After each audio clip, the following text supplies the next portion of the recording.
जून की छुट्टियां ख़त्म हो उससे पहले प्लान बनता है चित्रकूट घूमने का। यह 2 दिन की यात्रा थी। आगरा से चित्रकूट लगभग 450 किलोमीटर दूर है। यह उत्तर प्रदेश और मध्य प्रदेश की सीमा पर स्थित है। जाने और आने के लिए ट्रेन की टिकट बुक कर दी गई। अच्छी बात ये थी कि दोनों तरफ से ही रात की ट्रेन थी, जो सुबह हमें हमारी मंजिल तक छोड़ रही थी।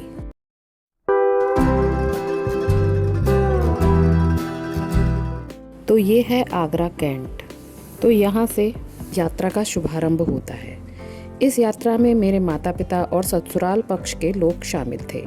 ट्रेन हमें चित्रकूट ले जाए उससे पहले इस जगह को थोड़ा जान लिया जाए। चित्रकूट एक धार्मिक शहर है। यहाँ भगवान राम ने वनवास के 11 वर्ष बिताए थे। यहीं राम भरत मिलाप हुआ था। यह मंदाकिनी नदी के तट पर बसा हुआ है। यहाँ देखने लायक स्थल हैं कामितगिरी, रामघाट, भरतकूप, भरत मिलाप मंदिर, गणेश बाग, हनुमान धारा, गुप्त गोदावरी, सती अनुसुईया आश्रम, जानकी कुंड, राम दर्शन, स्फटिक शिला आदि। सुबह लगभग 6:45 बजे हम चित्रकूट पहुँच गए। बादल हो तो रहे हैं। वैसे देखा जाए तो चित्रकूट घूमने के लिए जून का महीना कोई मुनासिब महीना नहीं है। बहुत ही ज़्यादा गर्मी होती है, पहाड़ी इलाका है, लेकिन फिर भी हमारा प्लान बना जून में ही, क्योंकि छुट्टियां ही हमें तब मिलती हैं। उसके अलावा बीच साल में तो घूमना हो ही नहीं पाता है। तो इस चक्कर में हम लोग जून में जा रहे हैं। लेकिन अच्छी बात ये रही कि मौसम उस दिन बहुत अच्छा था। मतलब बादल बादल से थे, ज़्यादा धूप नहीं थी। तो ये देख के बड़ा अच्छा लगा। ट्रेन में बहुत समय बाद बैठे थे तो बड़ा ही अच्छा लग रहा था, इसलिए मैंने इतनी सारी वीडियो भी मैंने शूट कर ली। लेकिन चलिए अब हम ज़रा चित्रकूट पहुंचते हैं। तो मेरी मौसी सास वगैरह वहीं हमें मिली थी, तो ये यहाँ पर मिलाप हो रहा है उनका। और ये रही हमारी ट्रेन, मेरा हमारा कोच। अभी जो मैंने स्थान बताए इतने सारे यहाँ घूमने वाले हैं, तो ये एक दिन की यात्रा में तो हो नहीं सकता, क्योंकि आज का दिन जो है हमारा पूरा चित्रकूट घूमने के लिए है। और जो अगला दिन है वो हम जाएंगे मैयर। तो वो वहाँ से थोड़ा दूर है और एक दिन पूरा उसमें लग जाएगा। और कल ही हमारी रात की ट्रेन है वापसी की मैयर से। तो आज हम देखते हैं कि हम कितना कितना घूम पाते हैं। रामघाट के पास ही एक होटल ले लिया और फिर सब लोग चल दिए रामघाट स्नान करने के लिए। हम सब ने मंदाकिनी नदी में डुबकी लगाई। खूब तरोताज़ा होकर यहाँ से निकले, होटल गए, तैयार हुए, नाश्ता किया और लोकल भ्रमण के लिए हमने 2 बड़े ऑटो बुक कर लिए।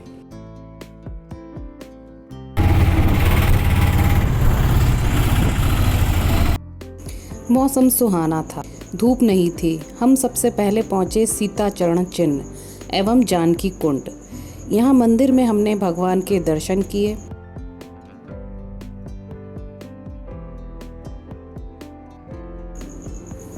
फिर हम लोग सीढ़ियों से नीचे उतरे और नीचे का नज़ारा मन को मोह लेने वाला था। पथरीले रास्ते से मंदाकिनी नदी हिचकोले खाते हुए बह रही थी। वहीं घाट पर हमने जलधारा का भरपूर आनंद उठाया। हमारे साथ साथ इन्होंने भी भरपूर आनंद उठाया। अब आप देखिए यहाँ के सुंदर नज़ारे।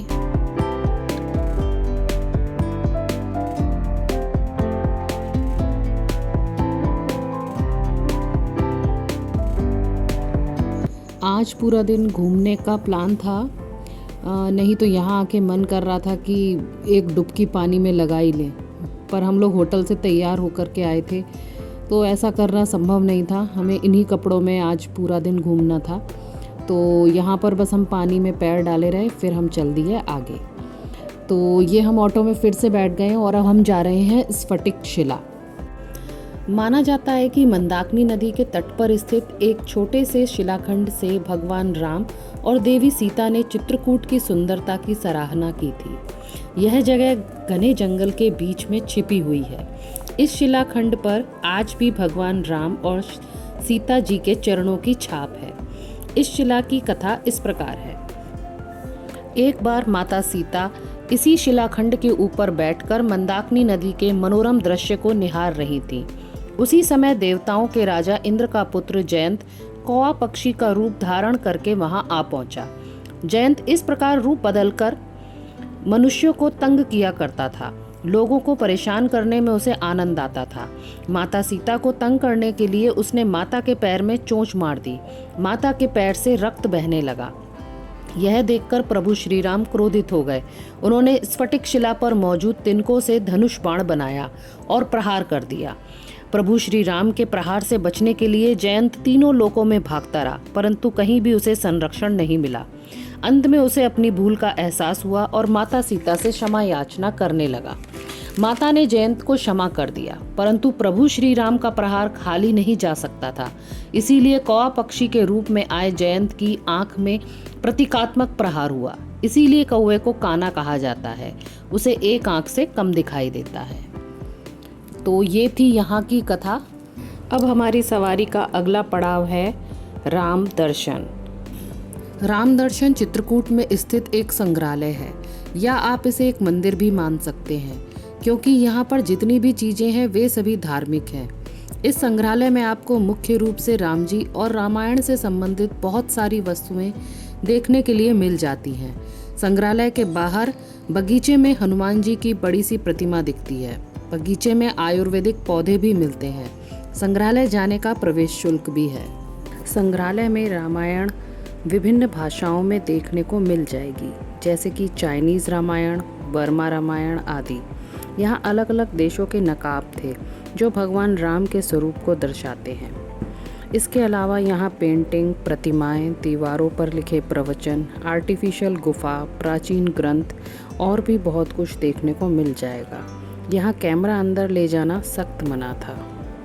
इसके बाद हमारी सवारी चल दी सती अनुसुईया आश्रम। सती अनुसुईया मंदिर चित्रकूट की एक अद्भुत जगह है। यहाँ पर आपको प्रकृति का अनोखा दृश्य एवं भव्य मंदिर देखने को मिलेगा, जो माता सती अनुसुईया को समर्पित है। यहाँ परमहंस आश्रम देखने के लिए मिलता है। इसी में माता सती का मंदिर है। मंदिर के अंदर आपको संतों की प्रतिमाएं देखने को मिलेंगी। मंदिर की दीवारों पर रामायण के बहुत सारे दृश्यों को चित्रों और मूर्तियों के माध्यम से दर्शाया गया है। यह स्थान महर्षि अत्रि एवं माता अनुसुईया की तपोस्थली है। इसी स्थान पर माता अनुसुईया ने अपने तप के बल से ब्रह्मा जी, विष्णु जी और शंकर जी को बालक के रूप में परिवर्तित कर दिया था, और यहीं पर माता अनुसुईया ने माता सीता को पति धर्म के गुण उपदेश दिए थे। माता अनुसुईया के तपोबल से ही यहाँ मंदाकिनी का उद्गम हुआ था। इस मंदिर के सबसे ऊपर सप्तऋषि देखने को मिलते हैं। उनके नाम भी वहाँ लिखे हुए हैं। मंदिर के एक तरफ विशाल रथ देखने को मिलता है। इसमें राम जी सवार हैं, जिसे बहुत ही खूबसूरती से बनाया गया है। इस रथ को इंद्र जी ने राम जी को तब दिया था जब राम जी रावण से युद्ध कर रहे थे। यहाँ पर हम लोगों को रास्ते में बहुत सारी दुकानें देखने को मिली, जहाँ आपको अलग अलग प्रकार का सामान मिल जाएगा। यहाँ पर बहुत सारे बंदर और लंगूर भी थे। मंदिर और बाजार घूमकर हम अपने ऑटो में वापस आ गए और अगले यात्रा स्थल गुप्त गोदावरी की ओर बढ़ चले। रामघाट से लगभग 18 किलोमीटर दूर विंध्य पहाड़ियों के पन्ना श्रेणी में एक गुप्त गुफा है, जिसे गुप्त गोदावरी के नाम से जाना जाता है। इस जगह का अपना आध्यात्मिक महत्व है। साथ ही प्राकृतिक तौर पर चौंकाने वाली रहस्यमयी चीज़ें भी यहाँ देखने को मिलती हैं। गुप्त गोदावरी में 2 रहस्यमयी गुफाएं हैं, जिसमें से एक गुफा बड़ी और दूसरी गुफा उससे छोटी लेकिन लंबी है। जब हम बड़ी गुफा में घुसते हैं तो हमें वहाँ बहुत खामोशी महसूस होगी। उस गुफा में हमें पानी नहीं मिलेगा। गुफा के आखिर में एक छोटा सा तालाब मिलेगा। दूसरी गुफा में घुसने पर हमें गुफा में पानी मिलेगा। ये गुफाएं बड़ी विचित्र हैं। इन गुफाओं को कई साल पहले प्रकृति ने अपने चमत्कार से बनाया है। जैसे जैसे हम अंदर जाते हैं तो पानी हमारे घुटनों तक आ जाएगा। हमें अंदर एक अलग ही तरह का रोमांच महसूस होगा। रामायण में बताया गया है कि भगवान राम और लक्ष्मण 14 साल के वनवास के दौरान कुछ समय के लिए इस गुफा में रुके थे। इतिहासकारों के अनुसार गुफा के भीतर की चट्टानों से गहरी नदी के रूप में उभरती हुई गोदावरी नदी नीचे एक और गुफा में बहती हैं और फिर पहाड़ों में जाकर गायब हो जाती हैं। बाद में पानी को विशाल चट्टान की छत से बाहर निकलते हुए देखा जाता है। कहा जाता है कि जहाँ से पानी निकलता है वह दानव मयंक का अवशेष है। पुरानी कथाओं में कहा जाता है कि जब माता सीता नहा रही थी तब इसी राक्षस ने सीता माँ के कपड़े चुराने की कोशिश की थी। तब लक्ष्मण जी ने दानव मयंक को मौत के घाट उतार दिया था। वैसे तो गोदावरी नदी का जन्म महाराष्ट्र के नासिक में 920 किलोमीटर दूर हुआ था, पर यहाँ ये बात भी सुनने में आती है कि देवी गोदावरी चित्रकूट में गुप्त रूप से प्रकट हुई थी ताकि वह भगवान राम के रूप के दर्शन कर सकें। उनको ये बात मालूम थी कि भगवान राम त्रेता युग में ऐसी किसी गुफा में आकर वास करेंगे। यह बात कितनी सच है यह कहा नहीं जा सकता। अब हम यहाँ से चल दिए हनुमान धारा देखने। यह एक प्राचीन और धार्मिक स्थल है। हनुमान धारा पर आपको हनुमान जी का मंदिर देखने को मिलेगा जो ऊंची पहाड़ी पर स्थित है। मंदिर के ऊपर सीता जी की रसोई भी देखने को मिलेगी जहां पर सीता जी ने ऋषियों के लिए खाना बनाया था। मंदिर तक पहुंचने के लिए 2 मार्ग हैं, एक सीढ़ी के द्वारा, दूसरा रोपवे। हमने रोपवे चुना और सीधे मंदिर के पास पहुंच गए। फिर कुछ सीढ़ियां चढ़कर मंदिर आ गया। हनुमान धारा के बारे में कहा जाता है कि जब हनुमान जी ने लंका पर आग लगाई थी तो उनकी पूंछ की जलन शांत नहीं हो रही थी। पूंछ की जलन को शांत करने के लिए हनुमान जी राम जी के पास गए तो राम जी ने उन्हें चित्रकूट की इस जगह के बारे में बताया और कहा कि आप वहां पर जाइए, वहां पर जल की एक धारा निकलेगी जिससे आपकी यह जलन शांत होगी। तब हनुमान जी यहाँ पर आए और पहाड़ से एक जल धारा फूट पड़ी। तब हनुमान जी की जलन शांत हुई। तब से इस स्थान का नाम हनुमान धारा के नाम से जाना जाता है। हनुमान जी के मंदिर के नीचे ही आपको एक जलधारा देखने के लिए मिल जाएगी। यह जल पहाड़ों से निकलकर आता है। आप इसे पी भी सकते हैं। गर्मियों के इस मौसम में भी जलधारा बह रही थी। और ये रास्ता जा रहा है सीता जी की रसोई की तरफ जो कि ऊपर चढ़ाई करके है। यहाँ पर सीता जी के बर्तन देखने को मिलते हैं जिन बर्तनों में उन्होंने खाना बनाया था। यहाँ उन्होंने 5 ब्राह्मणों को भोजन कराया था। पहाड़ की यहाँ इस ऊंचाई पर नज़ारा बहुत ही खूबसूरत लग रहा था। फिर इसके बाद हमने उतरना शुरू कर दिया और फिर से रोपवे के माध्यम से हम नीचे आ गए। चित्रकूट आते समय जो देखने लायक स्थानों की लिस्ट मैंने आपको बताई थी उनमें से ये टिक वाले स्थान हमने आज एक दिन में देख लिए हैं। अब हम सब वापस अपने होटल आ गए और विश्राम किया। शाम 7 बजे के करीब हम सब फिर से रामघाट आ गए वहाँ की शाम की आरती देखने। अब यहाँ का माहौल बिल्कुल बदल चुका था।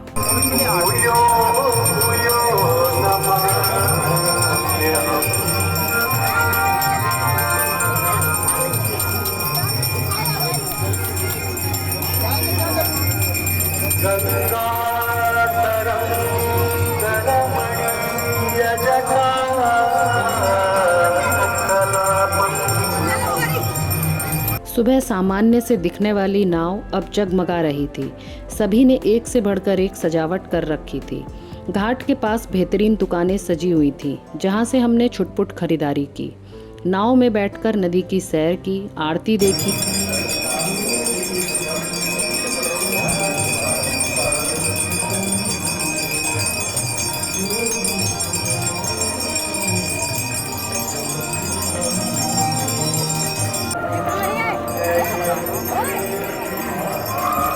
रंगीन लाइट और पानी की बौछार के माध्यम से घाट पर रामायण का फिल्मांकन किया जा रहा था।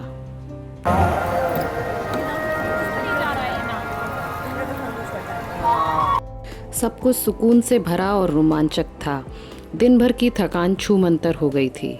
यहाँ आके बहुत ही ज़्यादा अच्छा लगा। तो इस तरह चित्रकूट में ये हमारा एक दिन बीता। मेरा तो मन ही नहीं कर रहा था होटल जाने का। मन कर रहा था यहीं नाव में सो जाएं। मौसम भी अच्छा था, पर अफसोस ऐसा हो नहीं सकता था। यहाँ की यादों को हमने अपने कैमरे में समेटा और फिर हम चल दिए। फिर हम खाना खाने गए और उसके बाद सीधे होटल। अब आपको अगले दिन की तरफ ले चलती हूँ। चित्रकूट से करीब 131 किलोमीटर दूर सतना जिले के ग्राम मैयर में मां शारदा का मंदिर है। ये अपने आप में पूरे एक दिन की यात्रा है। हम बस द्वारा चित्रकूट से मैयर पहुँचे। मैयर पहुंचकर अपना सामान आदि एक प्रसाद की दुकान में लॉक कराया। वहां से वैन के द्वारा हम माता के भवन तक पहुँचे। इन सब में हमारा आधा दिन बीत चुका था और आज गर्मी भी काफ़ी थी, धूप भी बहुत तेज़ थी और हमें चढ़ाई भी करनी थी। अब ये सोचा गया कि चढ़ाई कैसे करें, तभी हमें पता चलता है कि चढ़ाई के लिए 3 रास्ते हैं। एक तो कि आप पैदल जा सकते हो जिसमें कि वक्त बहुत ज़्यादा लगेगा, और दूसरा था कि रोपवे के माध्यम से, लेकिन वहाँ पर इतनी ज़्यादा भीड़ थी कि बता नहीं सकती। और फिर हमने तीसरा रास्ता अपनाया, और तीसरा रास्ता था वैन के द्वारा भी हम ऊपर जा सकते थे, जहाँ सिर्फ करीब 100 सीढ़ियाँ रह जाती हैं ऊपर चढ़ने के लिए।